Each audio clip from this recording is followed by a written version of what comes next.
So we can get started now on the fireside chat. We've kind of structured this panel as kind of being a past, present, and future kind of perspective. I think when we're dealing with something like climate change, obviously there's a lot that's happened in the past. This isn't something that's happened overnight. So I think it's important to take both a historical, present, and of course a future perspective on that. And for the first question, I'll go to Rick. One of the things I often think about when it comes to climate change is it's something that has such a historical basis to it. As far back as the 19th century, scientists observed that human emissions could change the Earth's energy balance and climate. And since then, of course, those things have come to fruition, and we now live in a world where climate change has arrived. And yet, by some estimates, charitable giving to the environment remains in the low single digits, dwarfed by causes such as health and education. Kind of an interesting state of affairs. Rick, what do you think? Why do you think giving towards the environment and climate change has been so historically low? Are times changing? And how do we get more philanthropists and private foundations involved in this fight? Thanks very much, Jeff. And thank you so much, Peter, for hosting this. I was actually wondering if we were going to be gathered around the piano for this event. And I think the dogs definitely add a positive vibe to the occasion. Thank you so much for hosting us here today. I know some of you here. It's been a lovely meeting. Those of you that I don't know, our organization, the Canadian Climate Institute. I think for context, we actually, unusually for climate change organizations, we kind of cover the waterfront of climate policy. So we have a team that's focused on net zero policy, but another team that worries about adaptation. So they've been very busy this summer talking to media about wildfires, flooding, drought, how to keep Canadian communities safe. We have a third team that focuses on clean growth policy. So mostly economists, so we spend a lot of time thinking about the intersection of good climate change policy and good economic policy and good investment policy, and how do we, as Canadians, make sure in this critical moment that we grow our economy at the same time as we're bringing emissions down. So, in terms of your question, some of the experts, some of the folks that have actually measured this are here in the room. Devika Shah from Environment Builders. That's not Devika before. I don't know where she is, but Environment Funders Canada put together some numbers, and environment granting in the country, about 2% of granting.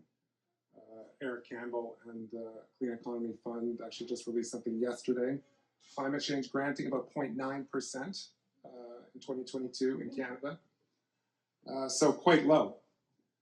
And I think the reason is, of course, most charitable giving still goes to religious denominations, hospitals. And I think one reason is that people give to causes that they view as being core to them and their families, and so they give to their faith community, they give to the local hospital that saved their life or that protected their kid. So there's a kind of a tangibility, I think, that drives giving in an important way. And the other thing, of course, about giving to your faith community or hospital is you have some sense, or you have some reason to believe that your gift will go to something effective. There's something, there will be some outcome to that giving that you can be assured of. And I think on both those counts, the tangibility of giving and the effectiveness, the expectation of effectiveness in the gift, I think something has shifted in the climate change discussion in the last few years. It gives me hope that we will see more outlets for charitable giving in the climate change space. I mean, as you mentioned at the beginning, we're coming off a run of 15 months globally of record high temperatures.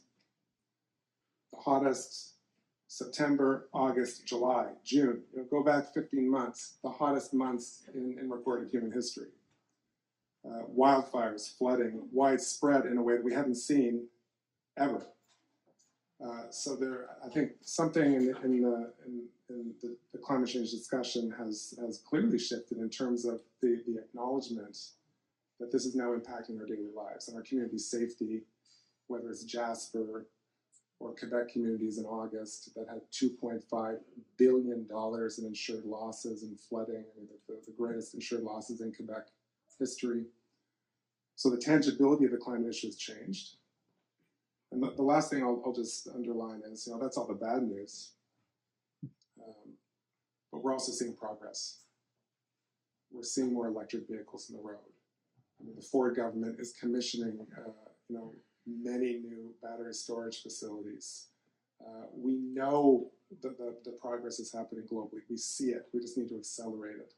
And so in terms of that expectation, in terms of charitable giving, that expectation of effectiveness of the gift or the moving the ball forward, that's clearly possible in the climate change space. So I do hope that things will change. Thanks very much. Yeah. And in speaking with personal touch, a lot of people give based on what they're touched by and what they believe in, right? And speaking of that, I'll move over to you, Sandra. Very interested by your own personal story, having read some of your bio and learning about you. Back in 2000, you led one of the first environmental risk management teams on Bay Street in Toronto. And since then, you've been a pioneer in the financial sector and social impact investing and sustainability. So in keeping with the past, tell us about those early days in 2000 and then at Scotiabank. What have we learned about sustainability and investing in our environment? Where have we improved? But in your estimation, where are we still falling short and where are we not improving? Yeah, thanks. So I think going back to the way that I've experienced the sort of the environmental movement and environment getting integrated into finance, I got into it, as you heard from my bio, more from the natural sciences, from grad school, looking at the tension between economic growth and development. I did my graduate work in the resource sector and in pollution from pulp mills, actually. I bleached a lot of pulp for 2 years. And sort of got very interested in this issue of how do you have development and all the things that we need without doing damage to the environment. When I moved into the financial sector and started in banking, originally at RBC as an analyst, I was kind of stunned that nobody really thought that banking had anything to do with the environment. So I would literally go to environment conferences and people would say, oh, that's so weird. What's a banker doing at an environment conference? What does banking or finance have to do with the environment? How bizarre. It must be because you studied science or something. It was really it was really a niche thing in finance and investing to look at the effect that financial decisions had on the environment and the idea that placing capital in one way or another could or should or might have an impact. So I would say one thing that was really interesting about the early days in environment, and particularly it was led by scientists and engineers and regulators. And I'm going to circle back to that in a minute about where the activity happened and who was looked upon as for the problems to be solved, where were they going to be solved? It was regulation, it was science and innovation or whatever. And then I guess, in the early days in banking, there was a big focus on what we would call dirty dirt. So you would only hear about environment when it came to making sure that collateral wasn't contaminated. Also, relevant as if you were investing in real estate. So there was some thinking about environment. If you were a real estate investor, you didn't want to get stuck with a liability. So that sort of opened the door to banks thinking about it. So that would have been due to some high-profile cases in the 90s, actually, where banks and boards of directors did get stuck with liabilities because they hadn't done their homework. But it was really I would say in the early 2000s, when I was 10, where you started to see the Carbon Disclosure Project, for example, and I don't know who's heard of the Carbon Disclosure Project. Okay, a couple of people. So this was basically two guys in a basement in London, like down the street from 10 Downing, who decided to see if there were enough investors who wanted to push companies to disclose what are you doing about climate change. So this was pretty avant-garde. And so in 2002, these guys, both named Paul Paul Shorthouse and Paul something else, can't remember. They got 35 investors to sign a letter to about 200 companies saying, hey, what are you doing to manage your emissions, and what are you doing to manage the potential impacts of climate change on your business? And a few of those companies answered. So that was in '02. And last year, the Carbon Disclosure Project had something like 20,000 companies respond, and hundreds of investors now ask that question. And some of the principles have been now integrated into the way that we look at climate disclosure. But it really started in the early 2000s. And I think there were a few other inflection points that are relevant in finance. Another inflection point was looking at how we finance projects. And so this was the Equator Principles, which was an international, a group of banks from the US and Europe who decided to get together and level the playing field on the way that you look at environmental and social issues when you finance a project. And that was really important because it got banks all over the world, and I'm proud to say I was at RBC at the time, and we were the first Canadian bank to sign on just a few months after the American and US ones did. But it got the banks thinking, oh, like this is a real thing.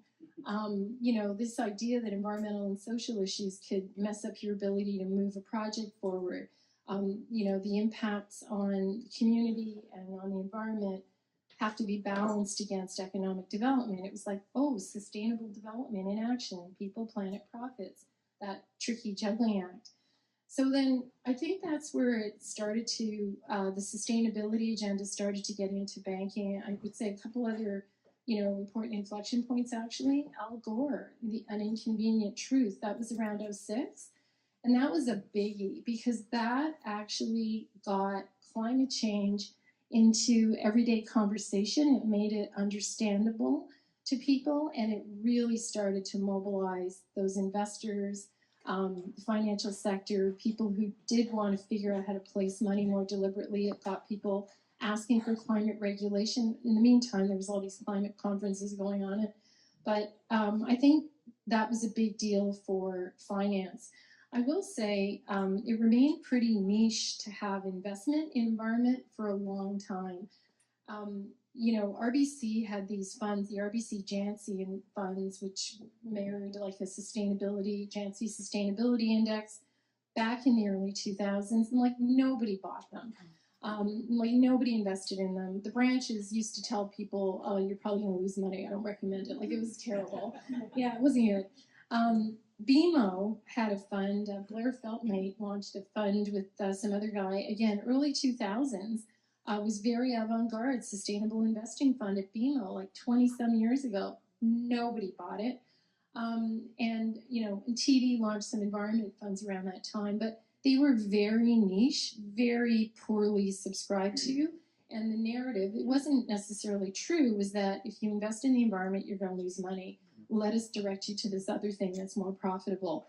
I would say that was what it looked like back then. And it was only in 2012 that RBC even added a responsible investment person to their global asset management office. So I think, jumping to your next question about what have we learned, some of the things that I think we learned since then is, first of all, I think we've learned that if you ignore environmental and social issues when you're doing any kind of investing or valuing a security, you actually don't really understand the business yet. And those are material issues. Sometimes they blow up in your face and sometimes they don't, but you need to look at them. So I think that became very clear, and that is, unfortunately gotten a bad rap because it is ESG, but that is good risk management. So that's changed since then. I think another thing that's changed is that I think people understand and have seen examples of where you can actually make money and do good. And I think that, people don't go around telling people, don't invest in that responsible thing, you're going to lose money. That narrative has changed a lot.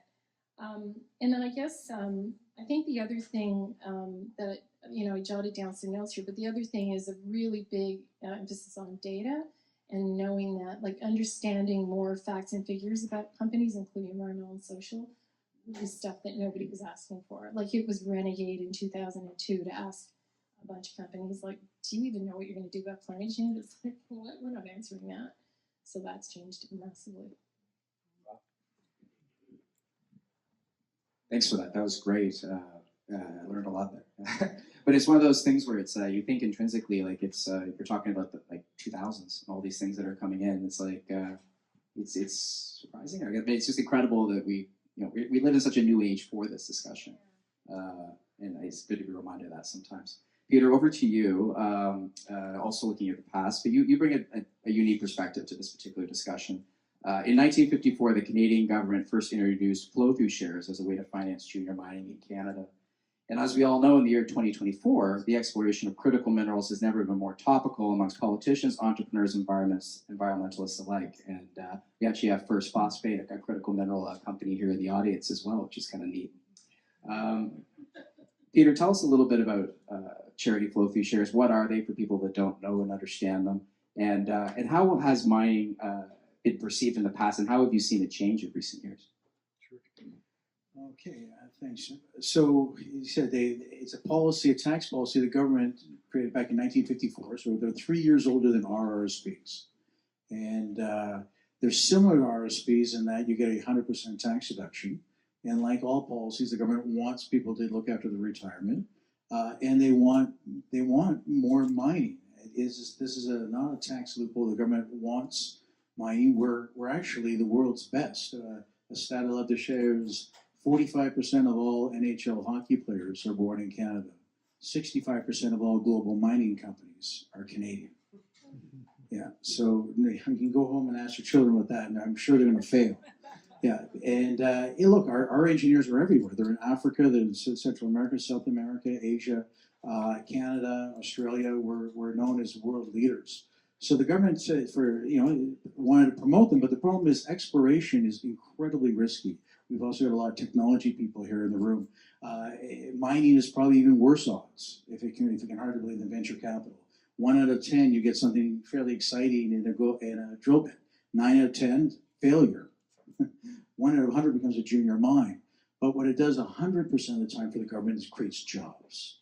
Well-paid jobs, and jobs up in the north, and indigenous jobs. So that's why the government has constantly been offering this 100% tax deduction, so that if you bought 100,000 of flow-through shares and you make 400,000 of income, it really works better at the high marginal rates. It can still work at 150, but usually 220,000 or higher. Your 400,000 become down to 300,000.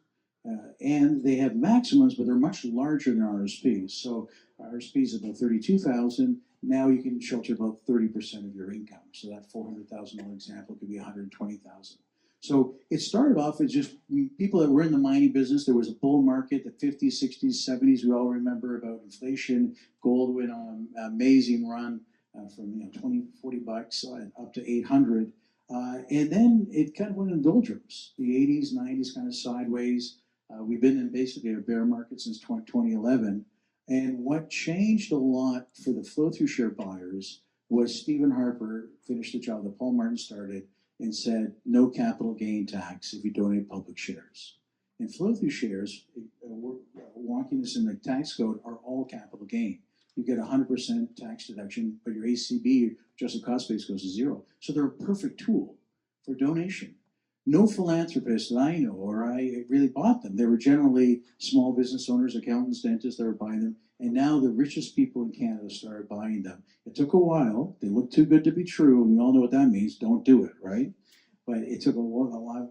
And we used the chairman of Deloitte at the time, a gentleman named Len Farber was on our board. They were very credible people that saying this is a great way to work. So all of a sudden credibility started in this new group of philanthropists. And then we de-risked them. They were very risky. That's why the government shouldered that risk, gave you the 100%, because remember the terrible failure rate.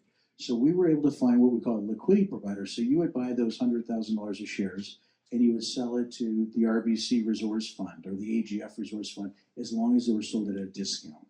And you usually can't sell flow-through shares for 4 months. So we took an incredible risky investment that were either either strikeouts or home runs, and we made them into doubles every time, a nice GIC, and we focused on philanthropy. So they've changed quite a bit, And then now they've morphed. When I first started, people in the social impact investments would say, how did you get into this social impact conference? And I would talk about critical minerals, and I don't know what a critical mineral is. And well, you can't have solar panels, you can't have windmills without them. And they'd be looking at me cross-eyed, like, mining people, you're the devil right there with the oil and gas producers. And now that has changed. That's completely changed. So it feels a hell of a lot better on this side, let me tell you, than it was at the beginning years of the flow-throughs. So that's a bit of a history of it.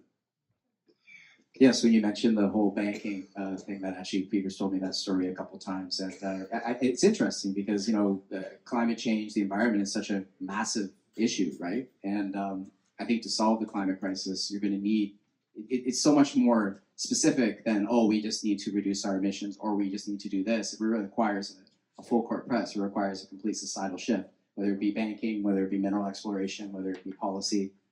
And that's really why we're all here today with this particular panel. Moving to the present, over to Rick. So this past week, the Climate Institute released its early estimate of national emissions, revealing the details of Canada's 2023 GHG emissions.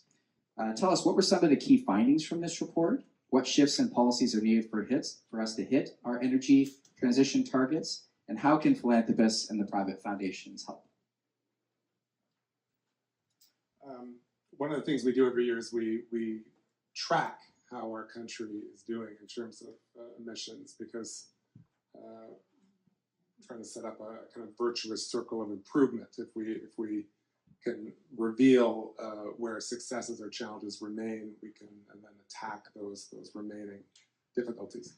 So in this report last week, as you mentioned, we looked at the 2023 emission levels, and the good news, bad news is the punchline. So the good news is, for the first time since the pandemic, there was a general decline in emissions. We think about 1% across the board, across the country.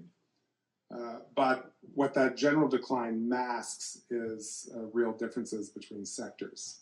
So oil and gas emissions, emissions from the production of oil and gas continue to increase, now about 1/3 of national emissions. Conversely, some sectors saw real declines. So the electricity sector saw a 7% decline in 1 year, 2022 versus 2023, and actually has shown a 62% decline since 2005. So we're actually well on the way to decarbonizing our electricity sector, even as we grow the amount of electricity that we produce. So great news and a great accomplishment. If you want to, there's some threads that you can draw through a number of these conclusions. One of them is the importance of electrification. In climate change, in order to solve climate change, of course, there's no silver bullet. No one policy is going to do it. We need a suite of policies working together. But if you're going to point to one thing that's the cornerstone of progress, it's got to be electrification. We need to electrify transportation. We need to electrify building heating. We need to grow our electricity systems at the same time as we produce electricity in a non-emitting way. And most of what I've just said requires not just new policy. So, we're very focused on working with the current federal government, provincial governments on this new round of clean electricity regulations. So yes, we need new policy, but we also need new investment. And so I was talking to Roger Beauchemin earlier from Odendahl Capital, has been very involved in the creation of this new green investment taxonomy that we're hoping to see move forward in the next couple of months to better define what net zero consistent investing looks like, so that we can increase capital flows into those areas, into things like battery production, into critical mineral mining. There's a reason that electric vehicle manufacturers have started locating in our country. It's because they're hoping for a supply chain.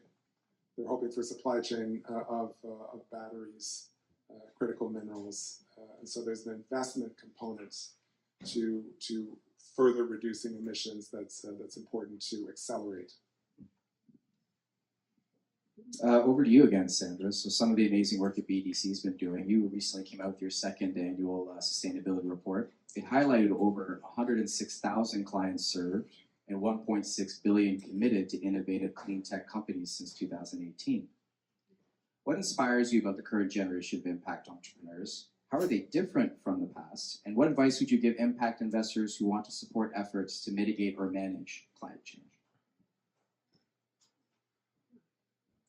Yeah, so I think I guess what I feel inspired by is seeing how many entrepreneurs are really looking at how to embed the principles of sustainability in their business in whatever sector they're in. I think that is something. So BDC is also the national lead for B Corp. Who knows what a B Corp is? Oh, more people than heard of CDP. That's good.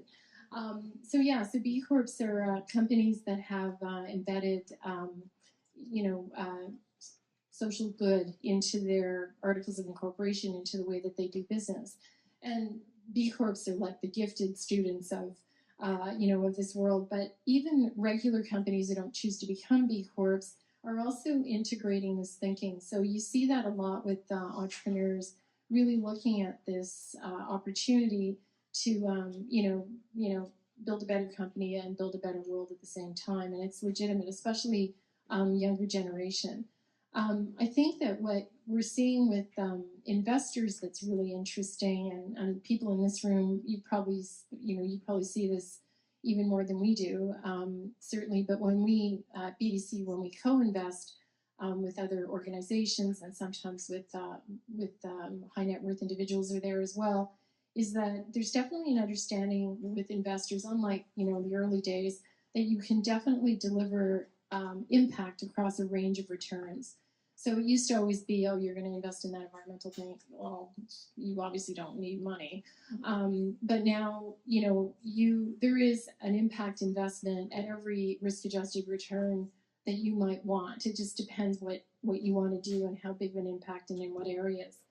I also see, notwithstanding there's not enough going into, climate as we'd like, there is, I think, especially with the younger generation, there's a shift towards, I guess, two things that we're seeing is, first of all, definitely an interest in investing in climate and energy, but also an interest in looking at these things holistically, which I think is really important.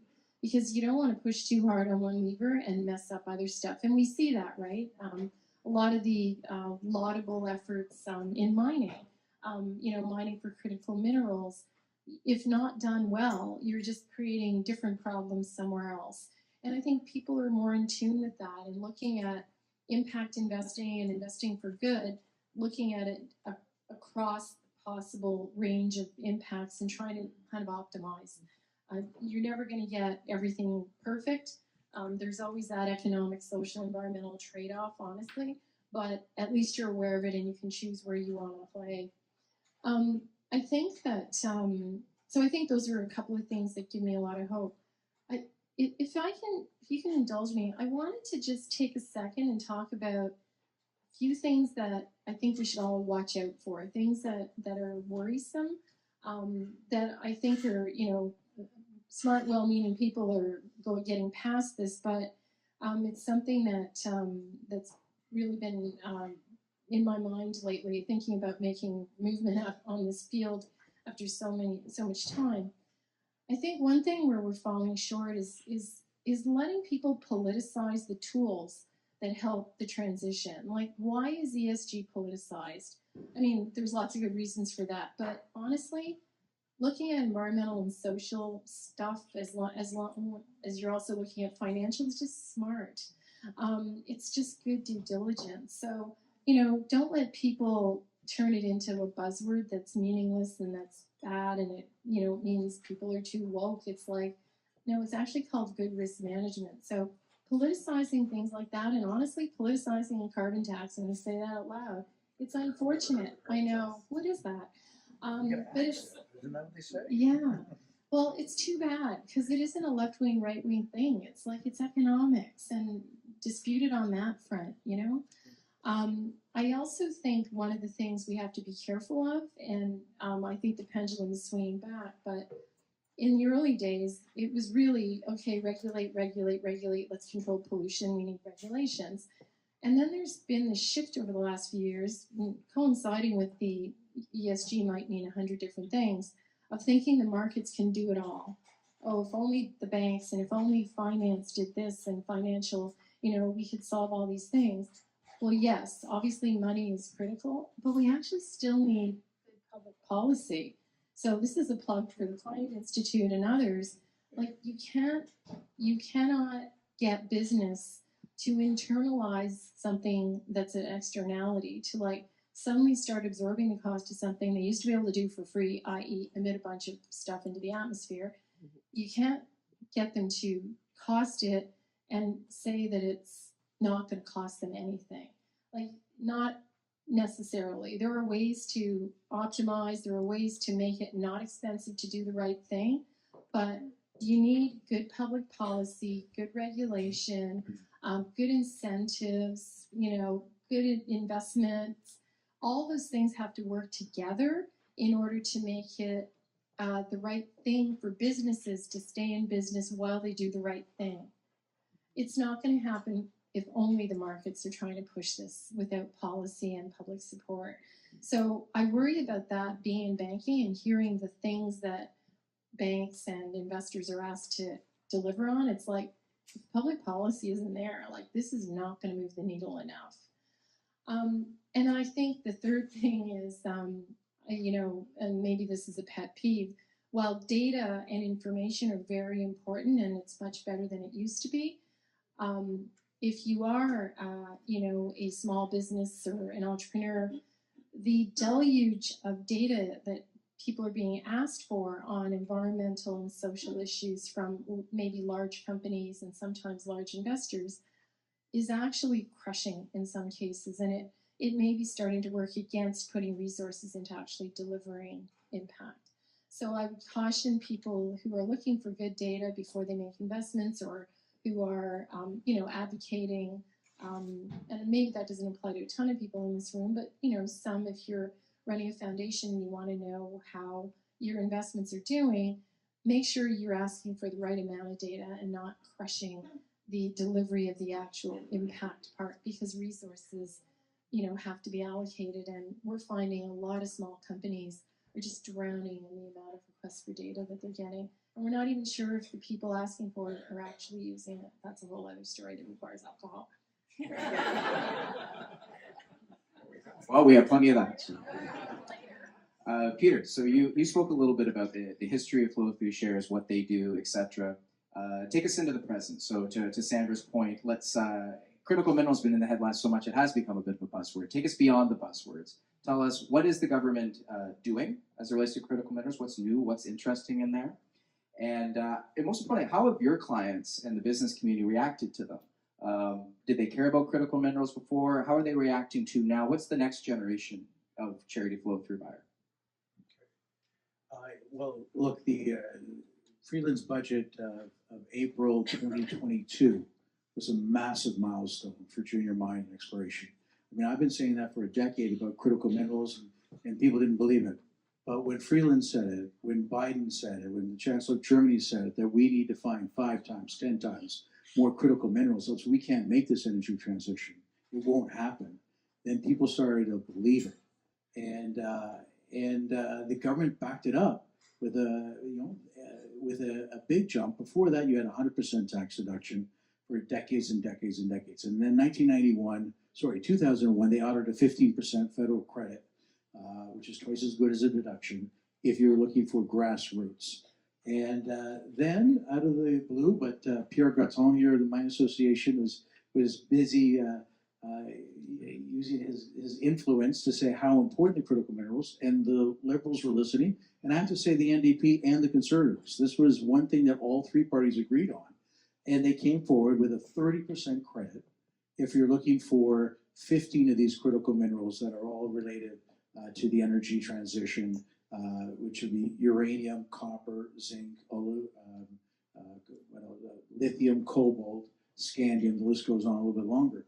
So that was fabulous in that here's the government giving more deductions, go find more clients that will do more drilling. And they also knew that we were using that as a tool for philanthropy. And then our clients would turn around and do a second tax policy with those same dollars and give those flow through shares, now critical mineral shares, to saving the world, to now saving whatever was of their favorite, of their 82,000 charities. And so the government was completely behind it. So that's one example. And just a more recent example was they increased the capital gains rate, just this last budget that we all know about. And to our surprise, said, wow, here they are giving us these extra tax credits 2 years ago, and now we're all capital gain, and you just hurt us by increasing it. And that had slipped through the tracks. And the Liberals said, wow, we made a mistake. And I said, you also heard us an ultra minimum tax. Our philanthropists can't give as much to charity because of the AMT. They wanted the rich to pay more than their fair share. We've heard that tagline. And they said, look, Pierre, Peter, we joined forces with one of my other friendly competitors at Toronto. They said, we can't really touch this capital gains because it's, politically it's done. But we're going to help you on AMT. And within 3 months, they changed tax policy. And they brought us back to, and they pushed us to 20% of your limit of per dollar of what you're able to shelter. So remember my example of 400,000. They knew AMT was going to put us to 80,000, and now they've made it to 120. And they did that only because they want to find more people to do more critical mineral exploration. And the philanthropy was just the cherry on the top. So there's the government listening to us. And I can tell you, what are our clients thinking? We had clients that would never buy this. No matter how good this was for their philanthropy and their tax reduction, they said, Peter, I can't stomach what the history of literally hundreds and hundreds of years, thousands of years, mine has had terrible human rights issues, they've had environmental issues, and now they're coming outside. Now they're actually saying, look, I can do these critical minerals, and then I can take it and can make a donation to the Climate Institute, or I can make it to David Suzuki, or any of these other environments. So we're getting a double win, or they can give it to universities and hospitals, etc. So big change, great public relations, and it's not just the Canadian government, it's the governments of the world. And the reason why, I'll finish on this last point, geopolitical risk. 85% of critical minerals and rare earths are being produced in China and Russia. Mm-hmm. And the world and Europe and America, they want to buy it from Australia and Canada. So that's why we're on the side of the angels. And I don't see this is not a 5-year plan. This is going to be the next 20, 30, 40 years of blue sky ahead of us. And great for Canadians and for our country and our economy. Great, thanks. Thanks for that. Okay, that was the present. We're now moving into the final segment, the future. And of course, I'll head back over to Rick. Coming up on October 10th, you have the Canadian Climate Institute will be hosting its annual Net Zero Edge Conference right here in our nation's capital. Tell us, what do you see as the theme or tenor of this conference? What gives you hope for the future? And what are the biggest obstacles to solving this climate crisis? Thanks very much. I have to say, on a personal level, I'm having a strange experience sitting on this couch talking about the virtues of mining. Some of you may know that I started my career in the environmental field in 1988, chained to a tree in Temagami. It was carted away by the OPP. Now we're friends. This lovely cream-colored couch is sort of a testament to the changing nature of this discussion we're having. Which brings me to our October 10th conference here in Ottawa at the Shaw Centre. I hope you can attend. We still have tickets. It'll be it's our country's largest annual climate change conference. So if you love talking about climate change for a full day, we got you covered. And the theme this year is not the consumer carbon tax. We at our institute believe this one particular public policy has, though it has some virtues, it has absolutely dominated the climate change discussion over the last, to state the obvious, anybody that consumes the media knows this. And there are a lot of other things that we need to talk about with respect to climate change. And so the theme this year is carbon and competitiveness. We're spending a day talking about how good climate change policy is good economic policy.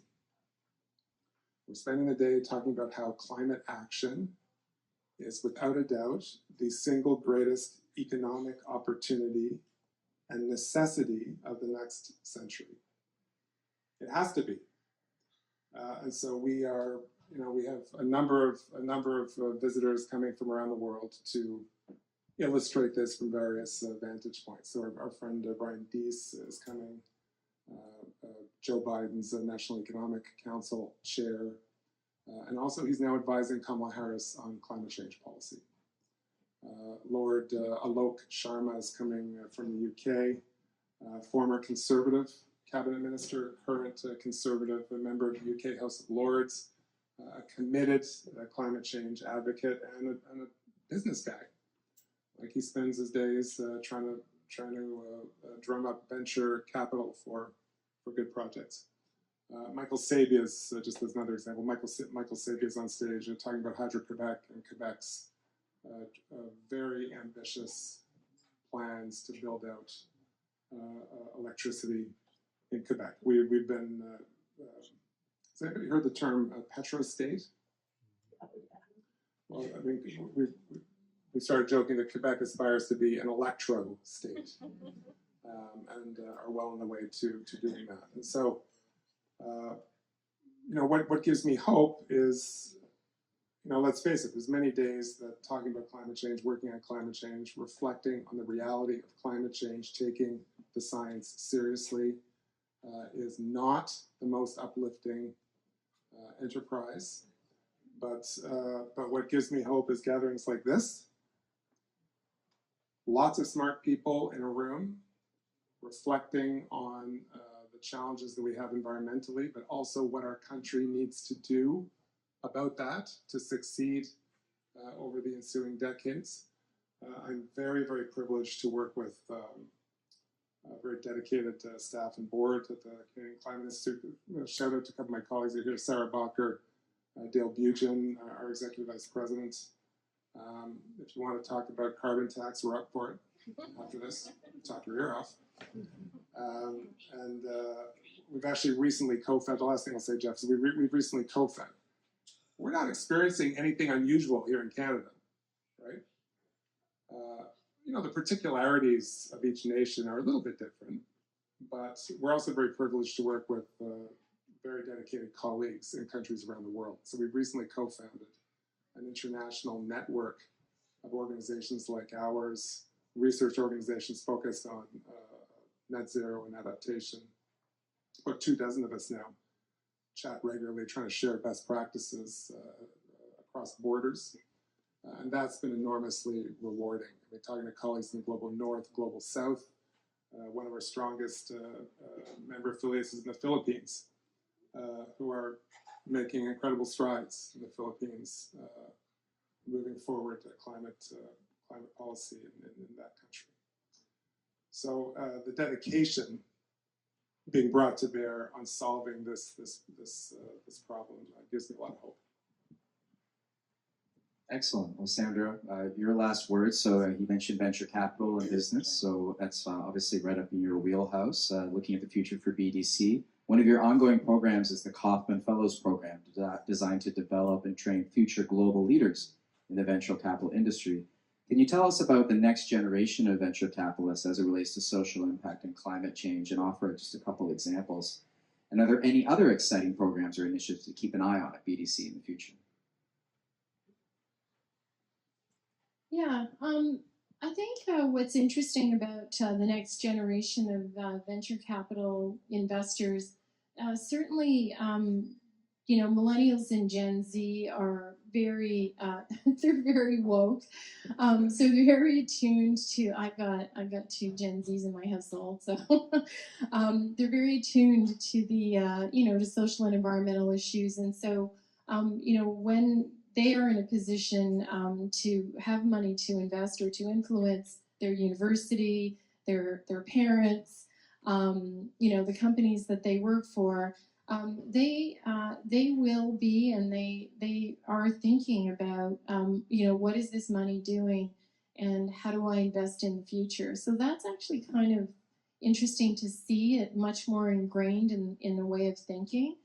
Another thing that's really interesting about investing, and not just VC, but just investing for impact in general, that I think it's almost getting democratized a bit through digital means. So what I'm thinking of is, kind of like crowdfunding and online platforms that allow you to, with $5,000, buy like Solar Share, or there's a lot of little companies that have popped up that allow people with small amounts of money to pool it and invest in a fund, to invest in clean tech, or to invest in maybe not clean tech because the risk is too high for a small investor, but bonds, community bonds and green bonds. So there's a few examples in Canada and the US of that, which is, I think, kind of interesting, which also makes it accessible for younger people. The other thing that we're seeing, and something that we have at BDC, is focus on groups of women, so women and underrepresented groups. So I'll talk more about women investment circles. So like one in Canada that's actually founded by a former executive at Cenovus Energy is the 51, because women are 51%. And it is basically like not super wealthy, but like middle class women with at a point in their life where they have some money to invest, and it's essentially learning how to invest in VC and with a circle of other professional women, and they have expanded quite a lot, and they do some great stuff. So that is something we're seeing a lot, and at BDC we have something called Thrive Lab, which we launched last year. So we set aside $100 million to invest in women-led businesses that are social impact businesses, so sort of a double whammy. And I happen to be on that investment committee, and it's fascinating. So it's looking at solving one of the issues is that there are not enough, very small percentage of capital goes to women-founded firms, VC firms, like a very small percentage.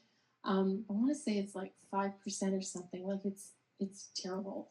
And there's not a lot of women founders either, a much smaller percentage than male founders. So with Thrive Lab, we are looking at both encouraging women entrepreneurs and funding their businesses, but also in partnership. We do all of that investing in partnership with other investors and make sure that we're also providing mentorship and the support to make sure that the business continues to grow and thrive. I mean, it has to be a viable business to begin with, but that's something that's been really super interesting. And these are women-led businesses, a lot of cool stuff in health, so far, health, environment, and with more to come.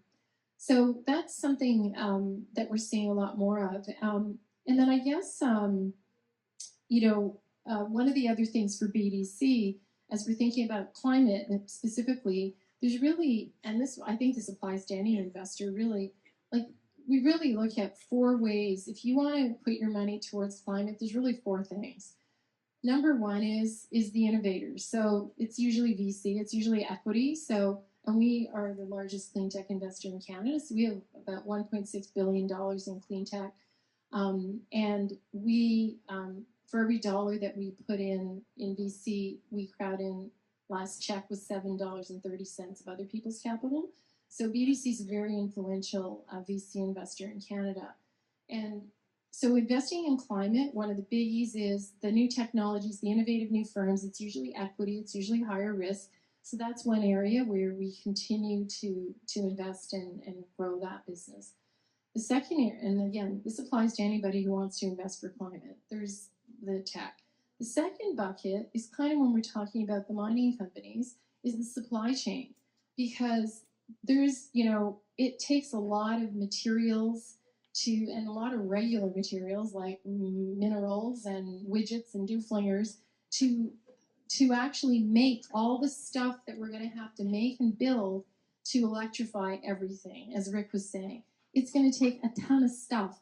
And we don't actually have the supply chains in Canada, the labor or the stuff to make all the things we need to make to decarbonize our economy. And so we're looking very carefully at the supply chains, particularly for greening and growing electricity and for greening buildings. There's a lot of work already underway, and you hear a lot about greening transportation, like EVs and stuff like that. But there's a few sectors where there's a ton of opportunity as an investor to put money into all the bits and bobs that are going to have to go into this new economy, this new green economy. Third category is the ones that are already leaders in climate, so investing in companies, and this often can be lending or investing. This is more traditional mutual funds, debt, equity, whatever you want, but investing in companies that are leaders so that they continue to grow, have the money to continue to do their business and set an example for everyone. And I would say the fourth bucket that we're just starting to look at more is adaptation. Because fact is, like, if we vaporize to the OECD tomorrow, the temperature is still going to go up because we've got so much GHGs baked in the atmosphere, so much climate change already underway, that we're in for another number of years of unpredictable and scary weather. So we should be investing in stuff related to adaptation. So again, that might be infrastructure funds. Anyway, there's all sorts of stuff. So those broadly are the categories we're looking at, with adaptation being something newish that we're looking at. But BDC, we're a big investor or lender in all the other three already. Great. Well, Peter, final word for you, and then we can open up for a couple questions if there's time. Kind of actually dovetails nicely into what she was talking about. In the newsletter released by the Climate Institute in August, it was noted that global demand for 6 critical minerals will reach a value of $770 billion per year by 2040. Meanwhile, it's estimated that Canada requires $30 billion investment for critical mineral exploration, and the sector must improve its sustainability performance. Can Canada get there in terms of this level of investment? Are flow-through shares enough? What can philanthropists and social impact investors help us to get us to that huge number? Yeah, that's a big number. It's at 30 billion that we need in exploration over a period of years, of course, to get there. To put that in perspective, last year, as a group, the charity flow-through business did 1.2 billion, and now critical minerals went from only hundreds of millions now to over about 70% of all drilling. So we've made a big improvement, but we still got a hell of a long way to go. And one of the barriers for our business, if you think of my business as a three-legged stool, I need all legs to be exactly the same. I need issuers, mining companies don't want to go out and drill. That generally is not one of our short legs. That usually is lots of drilling of the hundreds and hundreds of Canadian mining companies that want to be exploring. Front end donors or investors have tax problems. That was the problem when we first started when the laws changed from 2006 to 2011. Remember how it looked too good to be true? We struggled on finding front end. And 2 years ago, we had 75 million on our waiting list that we didn't get filled for 100 people. That their accountant raised their hand, they wanted that. And that's how far we progressed from no one or very hard to sell it to now a waiting list. Now, what created that waiting list is my third leg that is my problem generally. I've got some problem children. I've got problem children in my business too. And that is the liquidity provider, the de-risker, the person, the group that takes the risk, that buys these very risky shares, but at a nice discount, 10, 15, 20% from where they're trading the market. So they get a very big head start. There just isn't enough Eric Sprotts and Seymour Schulichs and AGF Resource Mutual Funds out there. But who is starting to nibble away at that are private foundations, because they can make the decisions quickly. Public foundations are, of course, and university endowments will have to take a while. But those people that are eventually going to get the charitable dollars and are seeing that there's a waiting list. McGill had a waiting list of 5 million a couple of years ago that clients wanted to give the donation to McGill, but I didn't have enough liquidity providers. So down the road, that's where we're seeing that some of these private foundations, some clients that have never invested in junior mining are doing it. Well, one, because, you know, it's going to be a good rate of return, but the number one reason why they're doing it is to save the environment, and it can create more philanthropy. And we'll let those liquidity providers even say, here's a basket or categories of 20 different charities, universities, hospitals, some are in religion, and clean climate, so they can actually have a double win, where the first $1 million goes to of a closing could go to finding more critical minerals, and then 700,000 is what's created for philanthropy, and then those goes to the philanthropic charities. So we're making our way. I think, look, we're seeing it with our own eyes. We're feeling it, this climate change. That is the big difference. You know, that we can see the emotional, we have to make this change. And that will get more and more people emotionally, because that's what creates with philanthropy. You have to have an emotional reason. I'm here to help people with a financial tax reason, but unless there's something pulling them. And the number one reason, of course, hundreds of years ago, is why people gave to faith. It was the only way to go to heaven. You didn't want to go to hell, did you? So you gave to the church. Well, if we want to save the planet that we're on, we can't always rely on Elon Musk that we're going to be able to go to Mars. Well, we better open our wallets and find ways to help save this massive, massive problem. And then the second massive problem that's in the society is the gap of inequality, of income inequality. And we saw, there's a great stat I love. 26 of the richest people in the world have the same net worth as 3.5 billion, or 50% of the world. 26 versus 3.5 billion of the 7 billion. And we know that it's the Bezos, it's the Musks of the world. Now, Gates and Buffett have stepped up in the Giving Pledge, and that's what we need. We need the people that have done very well in technology, that have made these fortunes, not over 70 years like the Irvings, but over 7 years, which is what Shopify did. They have to step up and start to give. Yeah. So that's my final comment. We did go a little over, but we would love it. Obviously, thank you so much. Great conversation. So different, too. And I don't know about you all, but I took a lot of notes. I learned a lot, such different perspectives. And thank you very much.